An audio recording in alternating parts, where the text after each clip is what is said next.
Good evening, guys. Bill McMillan here with NDWX.com. We still got some snow showers across central portions of the state this evening.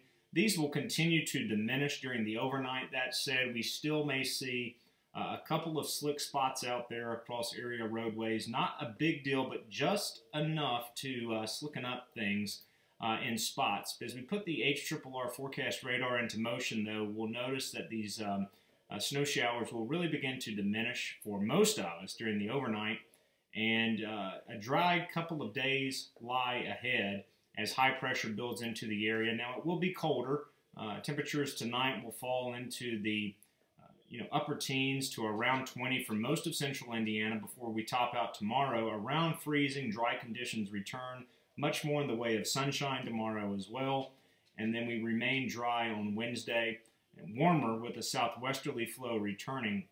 Highs on Wednesday will go into the mid, potentially upper 40s across central Indiana.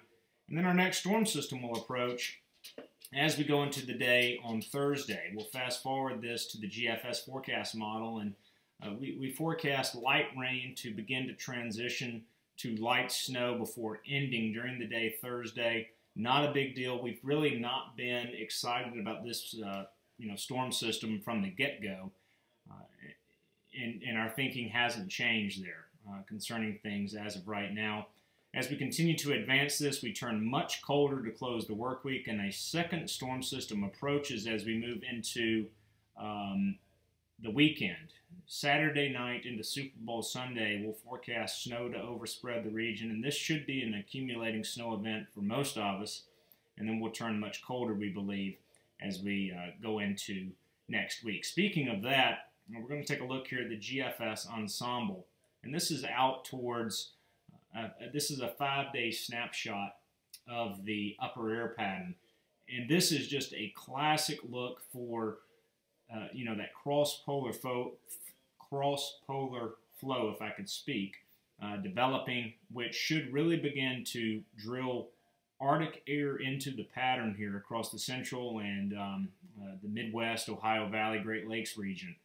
So our thinking really has not changed whatsoever, with the better part of the next 2 weeks being rather active, both from a northern stream standpoint, which, by the way, the northern stream is really a tricky beast at times. We tweeted this earlier today that we need to be on guard for the potential of forecast models struggling with northern stream energy over the next couple of weeks. Don't be surprised if models have to all of a sudden correct to a more significant event as we get 2-3 days out. That's something to keep an eye on given the overall setup here. Eventually, I think as we go into week 2, before potentially the Arctic air just is totally released across the eastern portion of the country, is the southern stream teaming up with the northern stream to produce a more widespread event of sorts of magnitude. So that's something to keep in mind as well. And then as we go into mid-February, I think we really just open up the gates for Arctic air to flood into the eastern portion of the country. So our stance has not changed whatsoever with respect to both the snow and the cold that we envision happening with this pattern and coming to fruition, we believe, as we go through the next few weeks. Guys, thank you as always for logging on to NDWX.com. We appreciate your support. We'll talk with you soon.